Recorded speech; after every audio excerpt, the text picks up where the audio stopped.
Hi, I'm Jamie Wall. I'm a hurler, a footballer, a teacher, a brother, a son, and many more things. And as of June 2014, I'm also a wheelchair user. So the day it happened, I suppose the 28th of June, I guess I go back there every day, which is sort of strange considering my memory of the whole thing is so kind of patchy and hazy. But there's one kind of thing that I always remember, this real deep, intense kind of fear. And it's almost like an out-of-body experience. I was just looking at myself, but it wasn't me. Like, it's kind of everyday body functions just falling apart and kind of giving out. It's like we were raised on sport here. It's been what I've been doing since I was very small and what I've been interested in. Like, it's football, hurling, soccer, whatever it was going to be. And I suppose Dad started me with it and kept on to me, and I suppose I'd like to have thought that I'd have had some influence on my small brother Philip, who's kind of moving up now. And I suppose one of the things that's really difficult is next year he'll be eligible to play with the adult team in Kilburton, and I suppose that was the first time, because we'd have been 7 years apart, that was the first time we'd have got to play together. So I suppose that's something that looks like it could be gone. That day against Galway in 2010, I suppose we had no right to come out of that day still intact.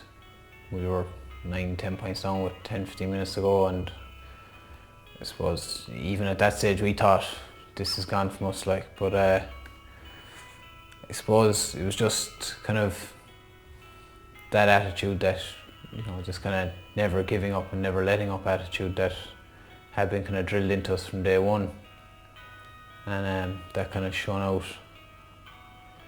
I suppose Crow Park, the GA, and like that had been drilled into me from a young age. Like that had been that was all I wanted.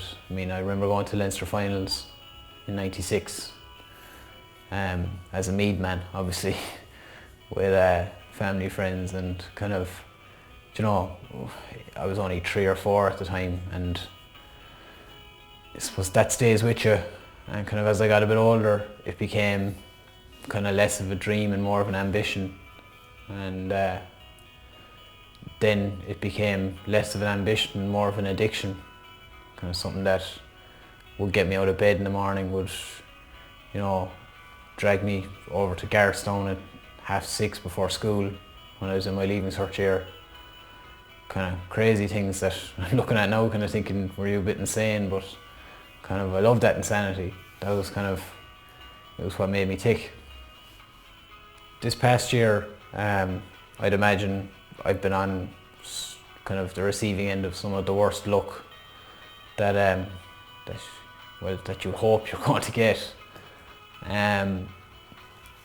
But by the same token, I've also been on the receiving end of, some of the most spectacular generosity and kind of people with ambition kind of coming to the fore as well. And I suppose the people who are running the Friends of Jamie Wall are just that.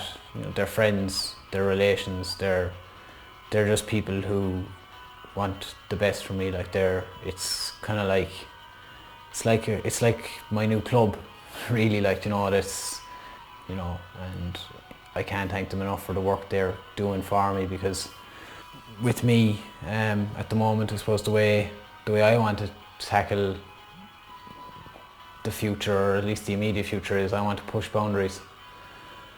I want to pursue further recovery from this. I want to push the boat and see how far it'll go. That's not to say that I can't or that I won't lead a very fulfilling life while I am in this situation. As far as I'm concerned, those two need not be mutually exclusive. There is a time and a place for both. I suppose it's just, this is my path, this is the road that I want to take. I want to go down this road, and the friends of Jamie Wall are the people who are enabling me to do it. Sometimes it's about at what point do you throw in the towel in any walk of life. At what point is your dream too far away from an ambition that it's become impossible for you to realise? It was always my dream to do this. It's still my dream to do this. Maybe I should call it my ambition.